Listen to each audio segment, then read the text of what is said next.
Vous couriez si bien. Vous y étiez très efficace. Quand vous priez, le spirituel est en mouvement. Mais qu'est-ce qui s'est passé aujourd'hui? Que tout est devenu comateux autour de toi. Sombre autour de toi.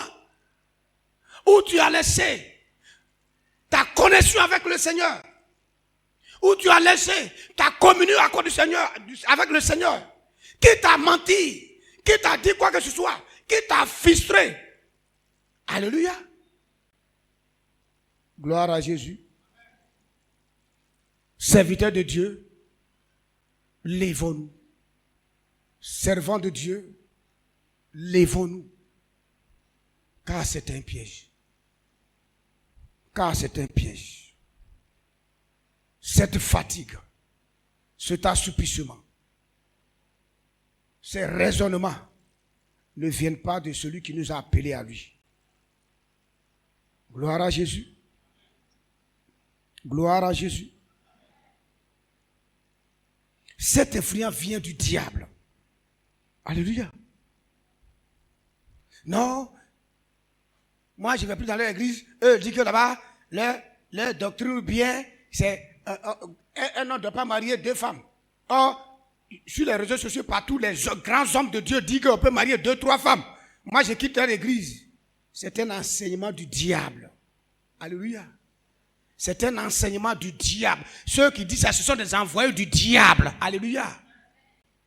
Ce sont des agents du diable qui ont infiltré l'église. Alléluia. Amen. Eux, chez eux là, les pasteurs Kakera, ils sont sur le péché. Les pasteurs à la Yana, ils sont toujours sur le...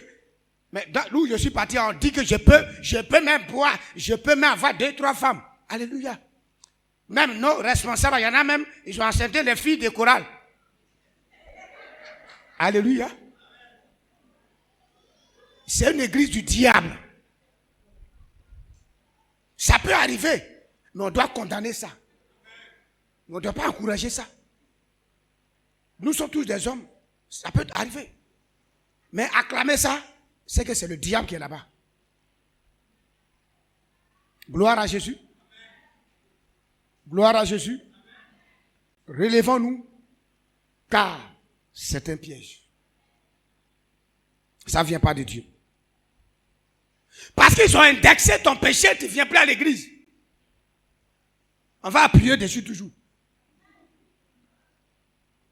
Hein? On a indexé ton péché là. Ça ne te plaît pas. C'est pour ton propre bien. C'est pour ton propre bien. Il faut dire à ton frère, c'est pour ton propre bien. Dis à celui qui a côté, c'est pour ton propre bien. S'ils ont indexé ton péché, c'est pour ton propre bien. Sois heureux. C'est pour ta délivrance. Alléluia. Gloire à Jésus. On acclame le Seigneur. Le Seigneur est merveilleux. Jésus est trop merveilleux. Jésus est trop bon. Il est merveilleux. On acclame le Seigneur. Gloire à Jésus. Et nous allons lire maintenant 2 Rois 6.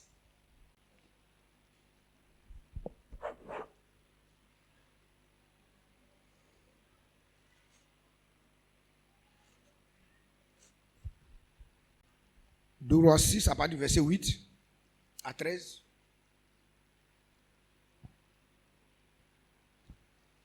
Deux Rois 6, verset 8. Le roi de Syrie était en guerre avec Israël.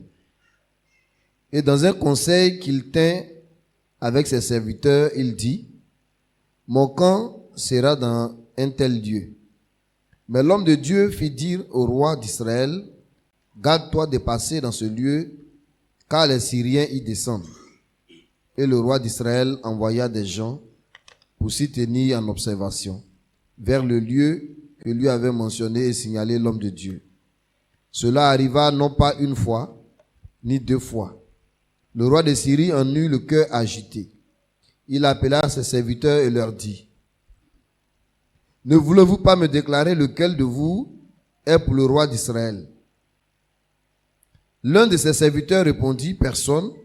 Ô roi, mon seigneur, mais Élisée le prophète qui est en Israël, rapporte au roi d'Israël les paroles que tu prononces dans ton chambre en cocher. » Et le roi dit, allez et voyez où il est, et je le ferai prendre. On vint lui dire, voici, il est à Dothan. Et il envoya des chevaux, des chars et une forte troupe qui arrivait de nuit et qui enveloppait la ville. Amen. C'est verset 13. 14. Bon, ok. Que Dieu le bénisse. Quelle idée je vais tirer de là? Le roi de Syrie, avec son armée, était en guerre. Des Syriens étaient en guerre avec le peuple de Dieu.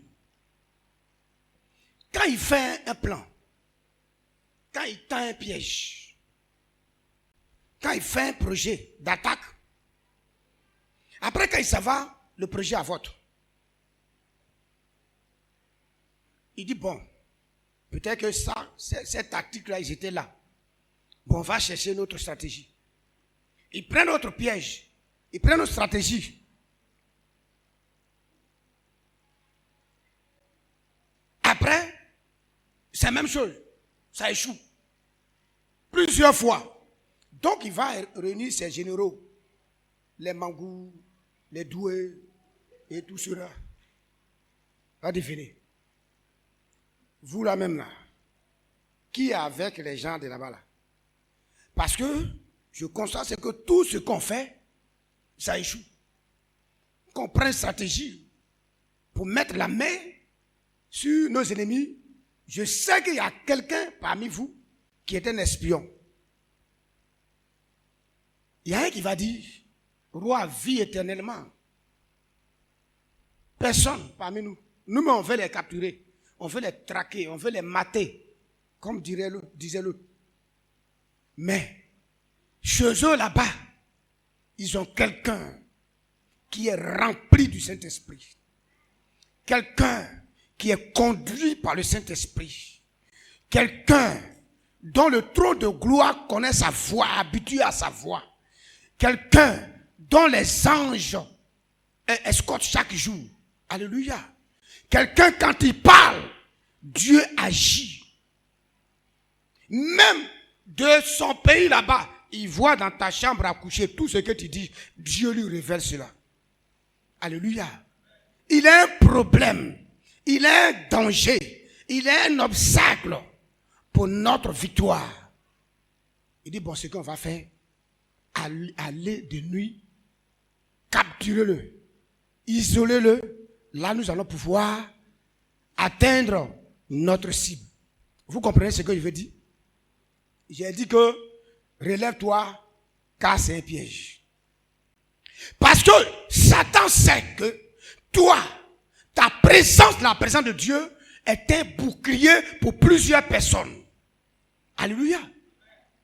Ta vie de prière couvre la vie de beaucoup de personnes.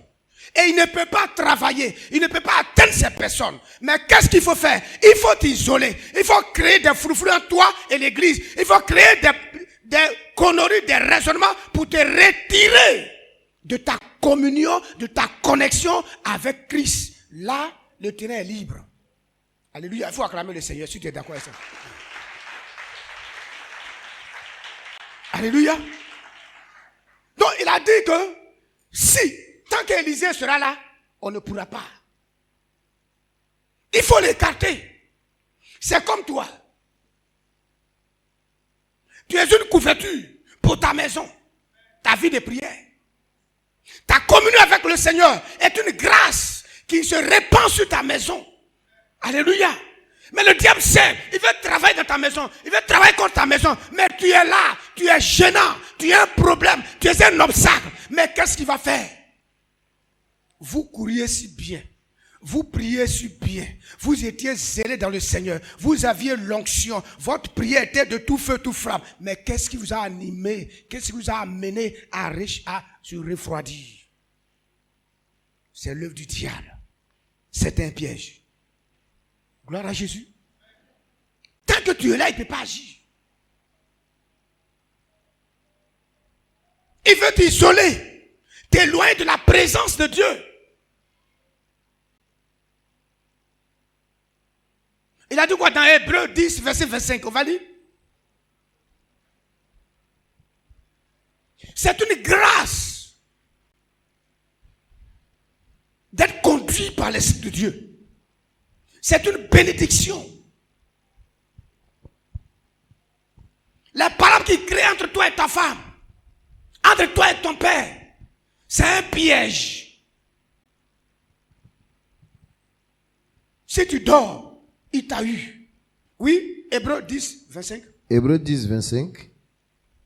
N'abandonnons pas notre assemblée, comme c'est la coutume de quelques-uns, mais exhortons-nous réciproquement, et cela d'autant plus que vous voyez s'approcher le jour. Il dit, n'abandonnons pas les assemblées comme certains. Beaucoup ont abandonné. Les Démas, les Alexandres, ils ont abandonné. Mais il dit, toi, relève-toi de ce sommeil. Relève-toi de cet assoupissement. Relève-toi de cette absence au culte. Alléluia. Il veut t'éloigner des frères en Christ, des sœurs en Christ. Parce qu'il a un objectif à atteindre. Gloire à Jésus. Il sait que tu as une muraille spirituelle pour ta famille, pour ta maison. Il sait que tu as une force, une bénédiction. Alléluia. Gloire à Jésus. Tu as une bénédiction pour l'église. Ton intercession en secret aide beaucoup l'église, aide les pasteurs, les fortifie. Tes intercessions aident les pasteurs. Mais comment il faut faire? Il faut t'écarter pour affaiblir les pasteurs. Alléluia. Tu es un point important pour l'église de Dieu. Donc c'est un piège. Ce découragement, cette colère qui t'anime, cette mauvaise décision que tu as prise pour dire que moi je ne fais plus rien, je ne suis plus de l'église, je ne viens plus à l'église, c'est un piège. Que le Seigneur ouvre tes yeux pour comprendre. Qu'il illumine les yeux de ton cœur pour comprendre. Alléluia. Que Dieu te bénisse. Tu as une force pour ton mari, une force pour ta femme.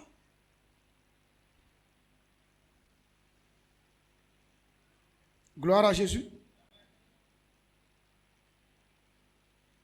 Que Dieu le bénisse. Que Dieu le bénisse. Son but, c'est de t'isoler.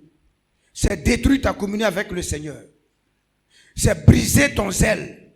Son but, c'est briser ton élan de prière. Alléluia. Son but, c'est d'éloigner des frères et des sœurs pour affaiblir, détruire ta foi. Alléluia. Peu importe ce qui va arriver, reste attaché au Seigneur. Satan ne se déchaîne pas contre n'importe qui. Quand tu es dans son camp, il s'en fout de toi. Mais quand il s'attaque à toi parce que tu as une gêne pour lui. Tu as un problème pour lui.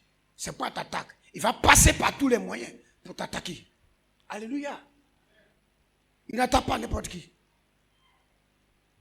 Gloire à Jésus. Dis à ton frère, relevons-nous. C'est un piège. Dis à celui qui est à côté de toi, c'est un piège.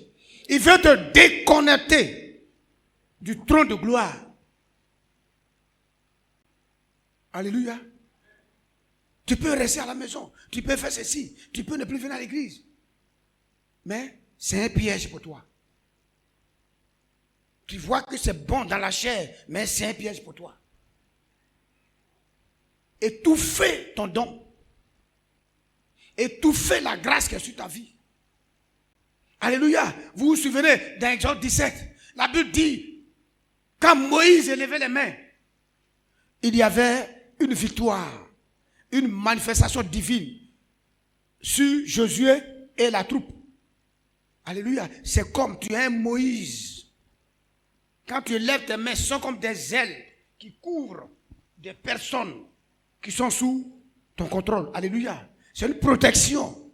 Ta prière est une protection pour des personnes qui sont sous ta couverture. Alléluia. Alléluia. Gloire à Jésus. Tu ne dois pas abandonner. Tu ne dois pas abandonner. Je me souviens dans la Bible, à Matthieu, je crois 15, une femme qui est venue qui a dit, ah Seigneur, mon fils, ma fille est en train de mourir. Sauve-la. Si tu ne fais rien, elle va mourir. Il dit, on ne peut pas prendre les bonnes choses des enfants pour les donner aux petits chiens. Mais ça, c'est plus que frustration. Mais elle a abandonné. Mais parce qu'on ne t'a pas donné, ils ont fait manger en Pâques, on ne t'a pas donné, tu veux abandonner ta grâce. Ils l'ont insulté, Jésus l'a insulté. Moi, je ne donne pas les bonnes choses aux chiens. Ça, c'est mal parlé. Aujourd'hui, on peut me dire ça, ou on peut te dire ça. Parce que il faut prier pour moi. Moi, je n'ai pas affaire aux chiens. Mais il y a longtemps, tu as prié, tes bagages, tu es parti. Si je suis chien, je m'en vais, comme j'ai fait wow, là, je ne vais plus dans ton église. Mais elle est restée. Elle dit oui, même si les chiens, je suis chien, mais quand même, je vais recevoir quelque chose de toi. Elle est restée ferme, malgré les oppressions, malgré les difficultés, malgré les épreuves du moment, elle a demeuré ferme dans la foi. Et sa foi a sauvé son enfant. Son intercession a sauvé son enfant. Ton intercession va sauver beaucoup de personnes. Il y a des gens qui sont agonisés, des gens qui sont agonisés, des gens qui sont malades, des gens qui meurent. Ton intercession peut apporter la grâce dans leur vie. C'est pourquoi Satan te voit, il veut t'abaisser pour qu'il meure. C'est un piège. Relevons-nous. Relevons-nous. Relevons-nous. Bien-aimé, tu ne dois pas abandonner. Il dit, cette influence-là ne vient pas de Dieu, de celui qui vous a appelé. Ça vient du diable, ça vient de ta chair, ça vient du monde. Donc, réveille-toi pour ne pas qu'il soit trop tard. Gloire à Jésus. Gloire à Jésus. Gloire à Jésus. N'abandonne pas le combat. N'abandonne pas le combat. Tu n'es plus loin. N'abandonne pas le combat. Peu importe. Demeure ferme. Ayons les regards fixés sur Jésus et non pasteur Dominique. Ayons les regards fixés sur Jésus et non pasteur Maïdé. Ayons les regards fixés sur Jésus et non un frère. Alléluia. Il n'est pas un modèle. C'est Jésus-Christ qui est notre modèle. Alléluia. Le pasteur Dominique n'est pas un modèle. C'est Jésus-Christ qui est notre modèle. Alléluia. Si tu prends pasteur Dominique comme ton modèle, le jour qu'il va tomber, le jour qu'il va faire quelque chose, tu vas abandonner. Alléluia. Que Christ soit ta force. Que Christ soit ton bouclier. Christ soit ton inspiration. Est-ce qu'on peut acclamer le Seigneur?